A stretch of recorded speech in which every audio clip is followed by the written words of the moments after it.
Before we kick off, we're going to say what we do in a lot of our previews. You know your team, your area better than us, so if we missed something, feel free to drop that in the comment section down below. Give us your thoughts, anything you thought, hey, you guys missed this or you got this wrong, please let us know, because there are a lot of schools to cover. Thank goodness for things like Indiana Football Digest, John Harrell, and Max Preps. That's pretty much where I lived this past weekend, getting all the lowdown on all the teams. So, kicking things off, we'll get started with 6A and we'll go on down the line. Looking at Class 6A, the top class in Indiana high school football. Biggest storyline for me, let's just address it here. Is there a team out there that can stop Center Grove? I know last year, we were big on, okay, Cathedral's really good. They were a 5A school the last couple of years, but now, but essentially, they play at a 6A level. They're really good. Center Grove, first 6A team to complete a three-peat. The Trojans have played in half of the state championships at the highest level of IHSAA. They've made 5 appearances. 6A began in 2013, so if you're doing some math there, that's literally 5 out of 10 state championships have involved Center Groves. 4 straight 6A finals appearances, 4 6A championships, and they've also won 6 straight sectional championships. That's just outstanding from Eric Moore's program. They bring in, or they have coming back quarterback Tyler Cherry. He's committed to Duke. He returns for Center Grove. He's as well as his top target Noah Coy. Cherry last year completed 65% of his passes for 2,269 yards, 22 touchdowns, and 5 picks. Coy had 61 catches for 1,147 yards and 13 touchdowns. And what's crazy is, looking at their schedule, they play their first 5 games out of state. All out-of-state opponents for the first 5 games of the season. They play St. Edward, Cincinnati. They play St. Edward, Cincinnati, Moeller, who finished number 1 and number 3, respectively, in Ohio last season. They play Louisville Trinity, who finished number 3 in Kentucky last season, who beat Center Grove last year by 1 and 2 overtimes. That was like the first loss in 2 years for the Trojans. And they also play Oakland, who finished number 2 in Tennessee last season. So they play, from the surrounding states, they play some of the top schools. So the Trojans will get to sharpen their skills against some of the best teams from neighboring states before heading back in state. And then, of course, week 9, they will play Cathedral again. We'll get into some more 6A teams that can be strong and challenge the Trojans. But Center Grove is the best team in the class until they aren't. That's kind of how I feel about them. It's one of those things where, you see a team kind of get on a hot streak and win for several years in a row. And at the beginning, you think, okay, well, I'm just going to pick against them because eventually it's going to happen. Eventually they're going to lose. Eventually they're going to take a step back. But now I'm not there anymore. I'm just like, you know what? They're there until they aren't. It's kind of like with, the Houston Astros winning, winning the AL pennant, making the World Series. You know what? I used to pick against them all the time because I was like, eventually they won't be, but they just kept getting there. So I'm like, all right, you know what? Maybe I should just, face the music and realize they're going to be there. There's a scenario in my head that, where they could be 4-5, going into sectional play, and I would still have faith in them, because that would mean they would lose. Like, if they lost all 5 to out-of-state opponents, but then still beat all their in-state opponents, I'd be like, okay, that's fine. They're 4-5. I don't care. They're still going to Lucas Oil. Yeah, I mean, they are at a point where they know they're the best in the state. So what they're looking at now is getting their record to a certain point, or their strength of schedule, to really start contending for higher spots ranked in the country, which is unbelievable. And I think, honestly, the best move for them was leaving the MIC conference and kind of being on their own, or I guess being booted from the MIC conference, I guess I should say. But yeah, like you said, it's theirs until anybody else can prove otherwise. And I could see this continuing on, because no senior class wants to be that first class to not win a championship during the streak. You just don't. And the thing is, what has happened now is, it's not just, oh, we had a good class of players come through. It's no, they've built a program now. All the younger guys are watching how the older guys handle themselves in practice. I mean, this is what you hope to see. I mean, this is what we saw out of Carmel. It felt like for the longest time, it was just constantly Carmel was there, always, always, always. I mean, yes, it does come to an end after a while. However, with Carmel's situation is because a lot of the parents that want to put their kids in football anymore just because of all the talk of concussions and everything like that. So that was the only thing that parents came in the way of Carmel continuing on with their successes. Um, but yeah, I just it's hard to see anybody really contending with Center Grove from the state of Indiana, especially when Center Grove knows they're that good and they're going to go out and prove it.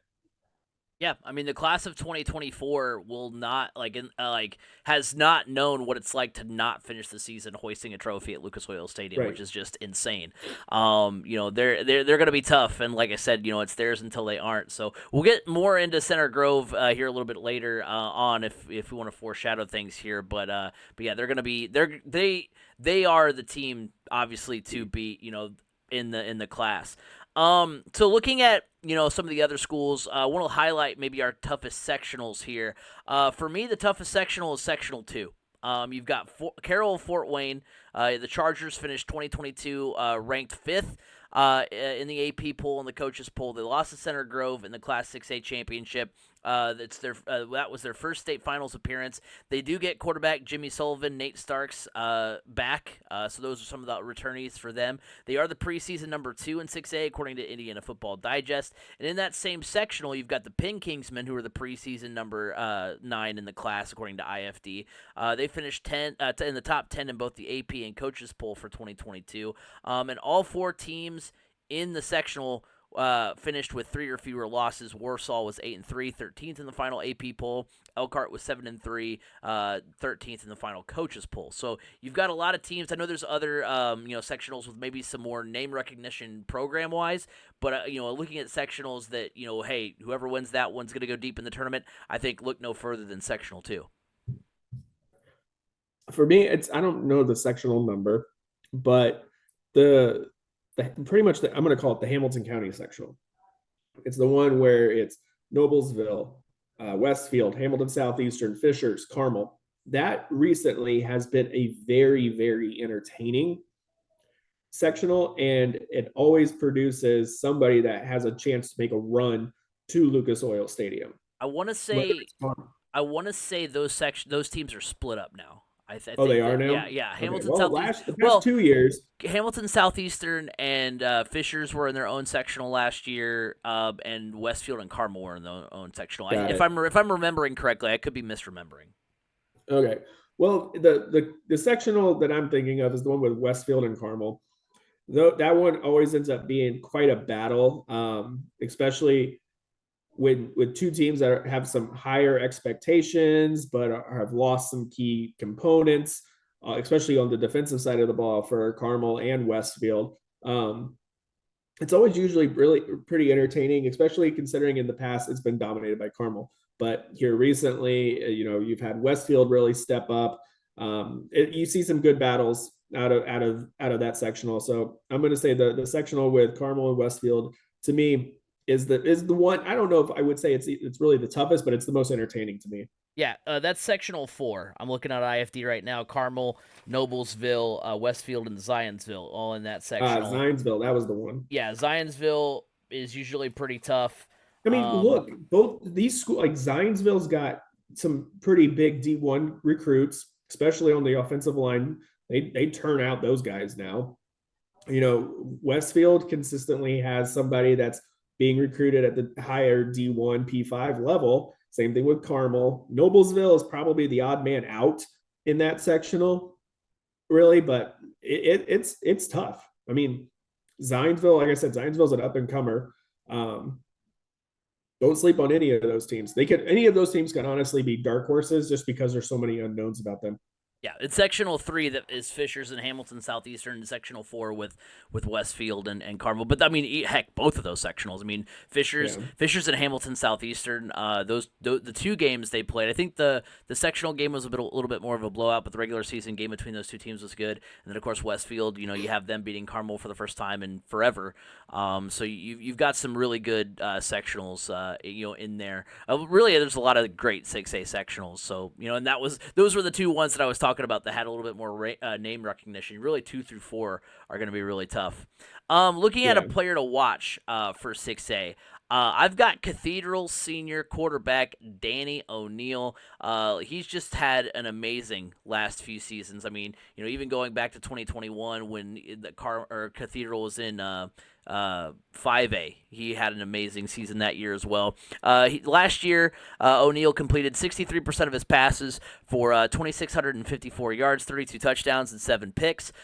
He was ninth in the state in passing yards, first in 6A. He had 4 games of 300 or more passing yards, one 400-yard game that was in the regular season finale versus Center Grove, 5 games of 4 or more touchdown passes, one 5-touchdown a game, again, against Center Grove. So, hey, I mean, when you can say your best game was against the state's best team for like 5 years running, that's pretty impressive. He's 282 yards away from 6,000 for his career. He's got 67 passing touchdowns during his time with the Irish. He did, like I said, lead the Irish to the 2021 5A title. He's going to go play for Coach Prime here in a couple of years. He's a Colorado commit. There are some gaps to fill. On that Cathedral offense. So, as some of O'Neal's top targets are gone. But it's Cathedral's one of those teams, too, that doesn't really rebuild, they reload. And I think O'Neal can have another standout year this year. Yeah. Looking at 6A, there's a lot of really good quarterbacks in there. But for me, I mean, I'm looking at, I'm going to go with Westfield running back Kendall Garnett. I mean, there's a lot of really good running backs as well.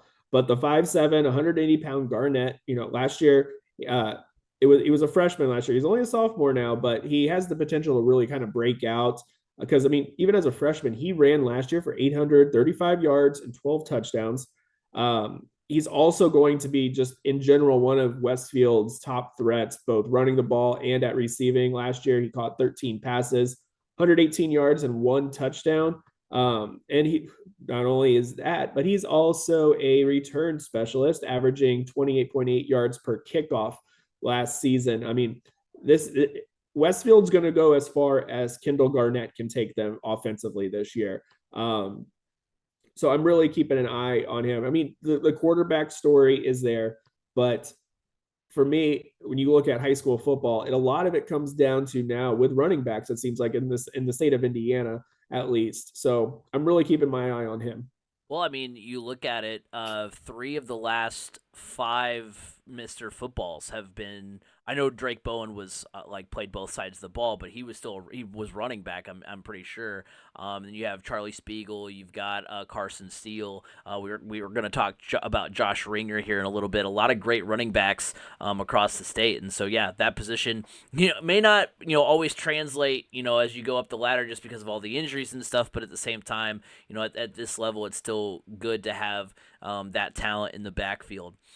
So we'll go ahead now and give our dark horse and state champ for the class.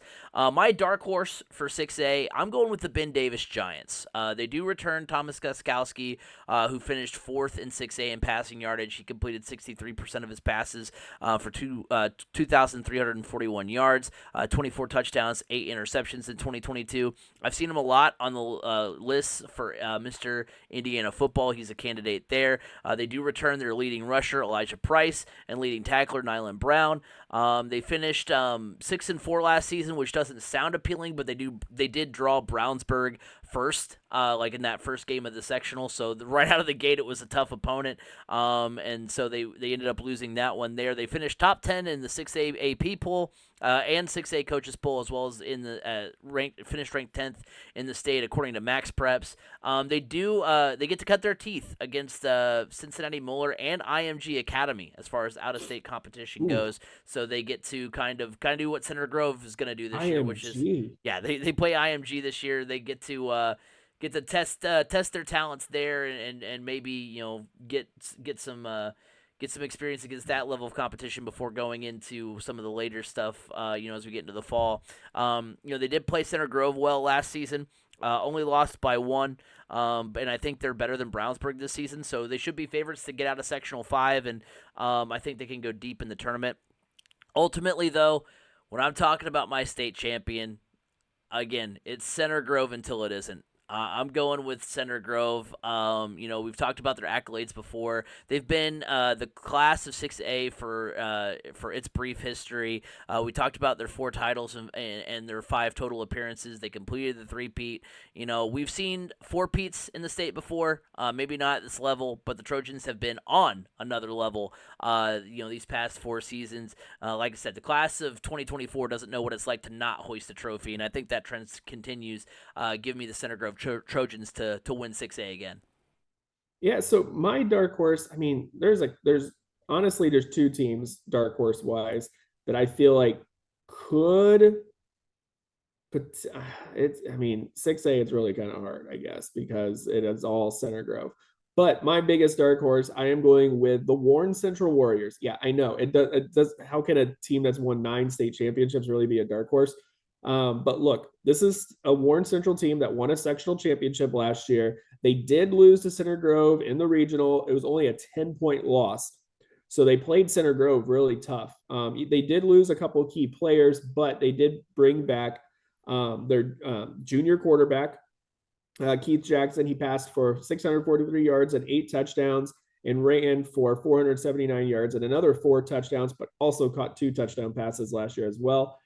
This team is going to be led by junior defensive end Damian Shanklin. This kid is recruiting is blowing up big time right now. Offers including Purdue, Iowa, Louisville, Minnesota, and USC. I mean, I guess USC's now got to get a stronghold in the Midwest since they're coming to the Big Ten. But the Warriors, it's just program history. I feel like if there's a team that could trip up Center Grove, it is Warren Central, just because that program just consistently, no matter who the coach is, puts out successful seasons. And it's been a while since Warren Central's been there. So that's a little extra chip on their shoulder. And I think also, remember, everybody's going to give their best shot to Center Grove this year. But Warren Central in past years has started the season off against Center Grove. This year, they are not. They have 3 straight games that are very, very winnable to help them get a really good, strong foothold on the season and build their confidence. So I feel like if they can build that confidence and get the ball rolling going into the MIC conference season, I think that they could have the right confidence heading into the postseason that could potentially allow them to pull an upset of Center Grove.